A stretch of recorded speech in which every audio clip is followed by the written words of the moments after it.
ما هم توی این 40-50 روز جنگی که بوده خب فعالیت‌های خودمون رو داشتیم، گشتامون رو بیشتر کردیم، گشتای شبانه گذاشتیم، گشتای روزانه‌مون رو بیشتر کردیم به خاطر کنترل.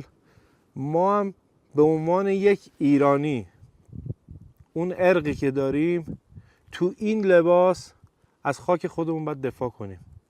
حالا مهم نیست که لباس تنمون چی باشه، مهم اینه که ما یه ایرانیم، باید از کشور خودمون دفاع کنیم. ما محیط‌بانا وظیفه‌مون اینه که از این حیات وحش، از این خاک، از این پوشش حفاظت کنیم.